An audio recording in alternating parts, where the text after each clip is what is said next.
Mangke jenengan pundhut, jenengan senggreng, tar wurunga malah kancane padha nonton niku mangke. Yo, nyoto yo. Wingking menika nek wonten wujudipun keris ingkang sumunar mawa cahya.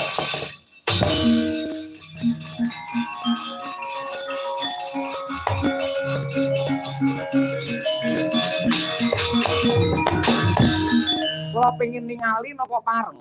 Kula tak nyaket mriko, sampun lenggah kemawon. Kula pendhetaken rumiyin nuwun sewu. Niki ingkang dikersakaken nggih.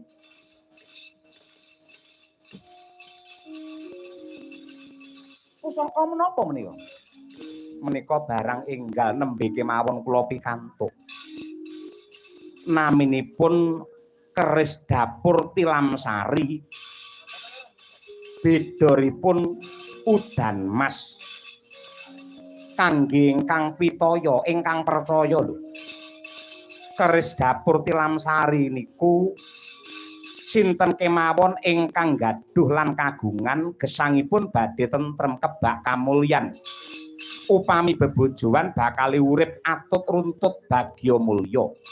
Dene pamor udan mas wujud tetesing banyu kencana ingkang kempal lima-lima tiyang ingkang gadah keris udan mas badhe agung wibawanipun murah rezekinipun upami dodolan menapa kemawon nggih laris lan pajeng nyambut damel menapa kemawon sarwa untung lan kebak kabagyan niki keris Kyai Udan Mas.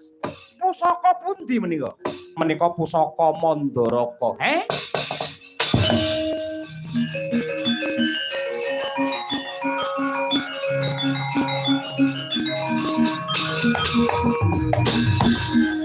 Jenengan cidra, jenengan colong mboten.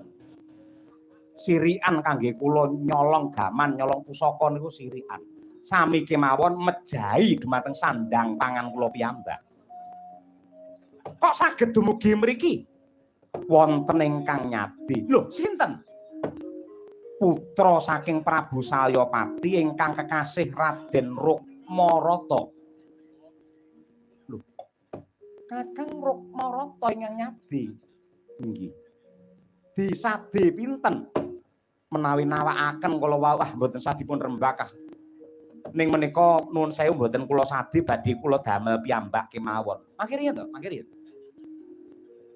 Upami kula tumbas ngersakaken pinten yuta, pinten miliar, pinten triliun. Mboten kula sadi, keris menika mboten kula sadi. Menika kangge ngiseni wonten ing griya kula menika. Mboten perkara isine, lah perkara napanipun. Pangakelingan itu sita iki ngunak. Tetep kula tumbas, mahare pinten? Mboten kula sadi. Kula tumbas nggih. Mboten kula sadi. Kula tumbas mawi arta pareng napa mboten? Mboten saged. Nek mboten napa kula tumbas mawi tosing balung uleting kulit.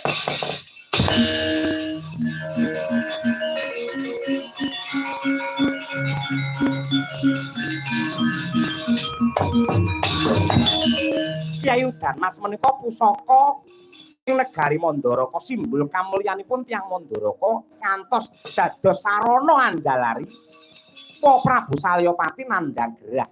Mila kedah sak mangke kula boyong dhateng kraton mboten saged. Menawi mboten pareng tegesipun jenengan menika pendhita ning tega mentala karo panandhange wong liya. Borong anggenipun badhe mastani. Kula rudha paripeksa, kula wani kalih panjenengan. Monggo sinten sing layang nyawane dina samangke.